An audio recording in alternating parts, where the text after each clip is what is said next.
Good morning, or depending when you're watching this, good afternoon, good evening, or good night. My name's Ross, and as always told, out of Voice of Radio. So today we need to take a look at the frequently asked questions, the FAQ from Obsidian Flames. Of course, Obsidian Flames, the pre-releases have started. The set is going to be out very, very soon indeed. And look, I've said this before and I'll say it again. If you're going to play the game, you need to know the rules. That is, I think that's pretty gosh darned obvious. So with that borne in mind, let's start off with the first question, and this is a big one. Can Clefairy evolve into Clefairy? You see, we've got Pokemon that are babies. We don't get baby Pokemon very often, but baby Pokemon in this set are back. And I feel like this is a question we get like every time baby Pokemon come back. This is a question that we get. And actually, while we're here with Clefairy, look at the Haganosuke artwork. It's absolutely stunning. So once again, we have baby Pokemon back in the game. And once again, we've got the question, and here it's specifically about Clefairy, although there's others we could have chosen. Bonsley, for instance. And we've got the question, can you evolve a Clefairy into a Clefairy? And the answer is no. No, you cannot evolve a Clefairy into a Clefairy.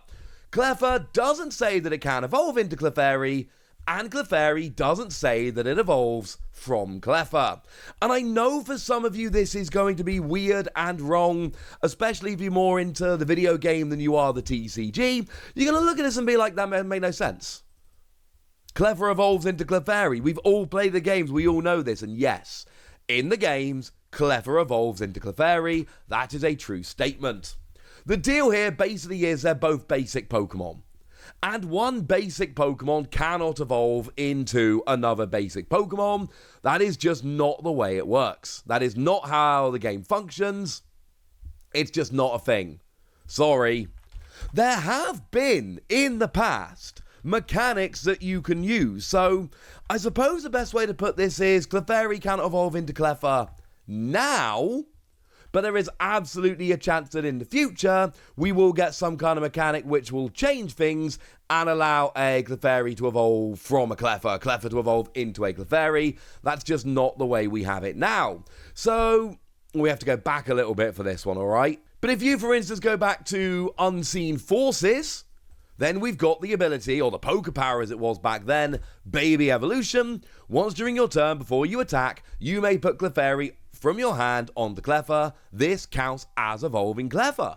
So yes, in the past, we have absolutely had a mechanic, and more than one, whereby you can evolve these up. Maybe we'll get another one of those in the future. That would be kind of awesome. As it stands at the moment, I'm afraid, ladies and gentlemen, that is just not a thing. Although I suppose I should mention that actually the most recent one of these was from Base Diamond and Pearl. Although it was the same, it was still called Baby Evolution, worded in the same way, but that was slightly more recent, so we should at least mention that one as the more recent one. Sorry about that. I know that's going to annoy some people. Hey ho.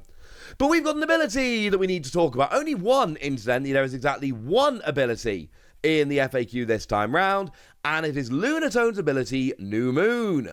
If you have Solrock in play, prevent all effects of any stadium done to your Pokemon in play. And we can look at that, really we need to have a look at that, combined with the new Stadium card, Pokemon League Headquarters. Now what Pokemon League Headquarters does is attacks by each basic Pokemon in play, both players, cost one colorless energy more. So if Pokemon League Headquarters is in play, and I've got Lunatone in play, and obviously Solrock, do my basic Pokemon have an extra colorless energy cost to their attacks? No. Because you are stopping the effects of stadiums done to your Pokemon, and this absolutely counts as an effect of a stadium done to your Pokemon. But your opponent's Pokemon, or their basic Pokemon, will still have an extra energy, so you can actually play. It's quite an awkward one, I'm gonna be honest with you, right? It's kind of an awkward combo, but there is absolutely a possibility here that what you can do is just get something like this stadium, and then get your Lunatone out, and then your opponent's cost more to attack, but yours don't. I don't know. That's kind of funny, ladies and gentlemen. That's kind of funny. Now, we have got a few attacks we need to have a little bit of a chat about here as well, starting off with Alluring Fireball, which comes around on the new Lampent. Now, Alluring Fireball, what we've got here is an attack which switches one of your opponent's bench Pokemon into the active and does 30 more damage to that new Pokemon. Bring them in, get them, job's a good un. Alright, for what it's worth, there's actually an Electros in the set as well, which basically does the same thing. Although, you switch in one of your opponent's bench Pokemon to the active, you do 60 damage, flip a coin, if heads paralysis. Same kind of thing. What if your opponent has no bench Pokemon? Can you just do the damage with Lampent? Can you just do the damage with Electros and flip for paralysis? And the answer is no. Because that's not how the attack works. The way the attack works is you bring in a bench Pokemon to the active, and then you do extra damage, or damage, I keep saying extra, it's just damage, and potentially paralysis to that new Pokemon. If you don't bring a new Pokemon in, then essentially you don't do the first bit, and therefore you don't get to do the second bit. Sorry about that, ladies and gentlemen, it don't work. Now, Seismitoad comes in with the interesting attack, Echoed Voice, 2 energy, 120. During your next turn, this Pokemon's Echoed Voice attacks do 100 more damage. Now, we've seen this ruling before, and newer players read this, and to be fair, the way it's written is a little bit unclear, I will happily admit that. But people look at it and go, wait, so it does 120 this turn, and then 220 next turn, and then 330 next turn? No, it doesn't. Basically, this turn it does 120, next turn it does 220. And then the turn after it does 220. And then the turn after it does 220, etc., etc., etc. It never goes above 220. It goes 120, 220, 220, 220, 220. Please do remember that with this attack, if Seismitoad ends up going back to the bench and then comes active again, it will reset and it will go back to 120. Now, Houndstone EX is a card for a long time that I was wondering if it was going to be in this set. We didn't have confirmation for a long time. We now do have confirmation. It's in there, and it's got the attack Last Respects, 160 damage base, plus 10 more for each psychic Pokemon in your discard pile. What about Mewtwo V Union? If I've got Mewtwo V Union in my discard pile, now that could be the whole Mewtwo V Union, which would be 4, or it could potentially be 2 pieces, or 3 pieces, or 1 piece. Does each part of Mewtwo V Union count as a new piece? Yes. So what that means is, if you've got the entirety of Mewtwo V Union in the discard pile, you will do an extra 40 damage. If, however, you've only got 3 pieces, you'll do an extra 30 damage, etc., etc. Which, that just sounds right to me. That seems like the way it should work.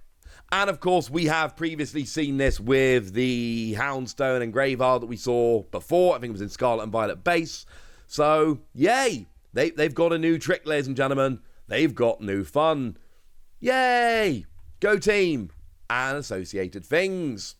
Now, Ninetales is coming around in the set, and it's got the attack Ninetale Dance. And what this does is, for 2 energy, you put 9 damage counters on one of your opponent's Pokemon, but during your next turn, this Pokemon can't attack. Which Pokemon is it referring to? Is it saying Ninetales can't attack? Or is it saying the Pokemon on which it put the damage counters can't attack? Obviously Ninetales. Now, if it put 9 damage counters and then stopped the Pokemon attacking, that would be cool. But you know that bench Pokemon coming active get reset, so it wouldn't work on bench Pokemon anyway, and it would just be awkward, alright? It's obviously Ninetales, but I kind of love that this is in the FAQ, because it means somebody at some point's like, hang on a second. But the answer is no, ladies and gentlemen. The answer is absolutely no. Now, there is a new Serena in the set. We've got the attack Queenly Heal, single energy, 60 damage during your opponent's next turn. Pokemon can't be played from your opponent's hand to evolve the defending Pokemon. Cool. What if I switch to the bench or retreat? Then can I evolve it? Yeah, sorry, ladies and gentlemen. This is what I just mentioned a moment ago when I was talking about Seismitoad. Essentially, affects a reset when a Pokemon goes back to the bench. So that means that, no, they can't evolve, but actually all they need to do here is go back to the bench, whether that's switching or retreating. That will then reset the effect that Serena put on, and then you're good to go. Which I understand is actually kind of annoying. Sorry about that. Not really much we can do about it, I'm afraid, ladies and gentlemen. That's just the way it is. Now, in terms of trainer cards, we are getting Brassius in this set. And this is a gym promo in Japan months ago, so it's cool that we're finally getting Brassius. It lets you count the cards in your hand, shuffle those cards into your deck, and then draw that many cards +1. Gives you a nice little hand refresh. Do I include Brassius? Nah. Sorry, ladies and gentlemen. Essentially, let's say you got 6 cards in your hand, including Brassius. Well, what happens is you play Brassius, you have 5 cards in your hand, you shuffle those 5 cards into your hand and draw 6. So you basically, like, that extra 1 you draw is kind of like just replacing Brassius, if you want to think about it that way. And sometimes I kind of do. But unfortunately, no, you don't get to get that extra 1 there. Feel free to be upset about this if you so wish. That is just the way it is. And then finally, we've got the new item card, Letter of Encouragement. Now, this is one that I think a lot of people are going to be having a little bit of a play around with. It's a fun one.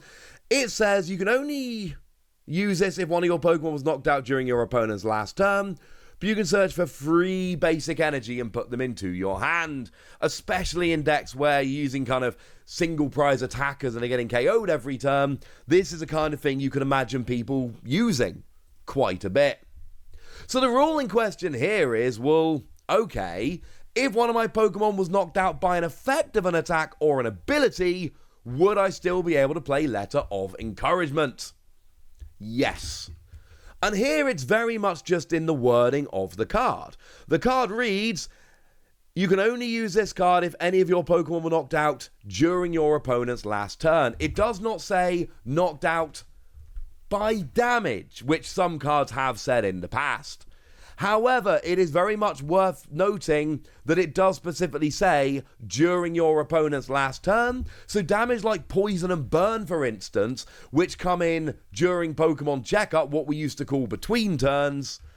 Well, if that KOs a Pokemon, then that Pokemon was not KO'd during your opponent's turn. Doesn't work, ladies and gentlemen.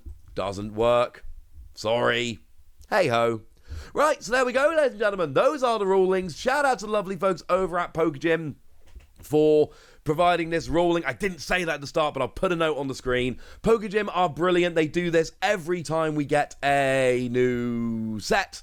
They go and publish these rulings. And just to be 100% clear, these are full-on official rulings. Yes, they're on Pokegym, not Pokemon.com. Absolutely official, 100% rulings. These are legit. There we go. And that's over to you guys. Tell me what you think about these. Tell me if you're excited about any of these cards. Tell me what you think about Obsidian Flames. Tell me anything you want to tell me in the comment section. Go nuts! Be nice! And then make sure you like this video, subscribe to this channel, follow me on Twitter at TheWasi. That's where we talk about Pokemon and card games and all kinds of fun things. And please do consider checking out patreon.com/PTCGradio, where you can support the channel, get some bonus podcasts and all kinds of fun things. Oh, and get shout-outs on the channel, of course, like the lovely Star of Dav, who's been a supporter of ours for a while now and is a very lovely person. So shout out to them for the support and the loveliness.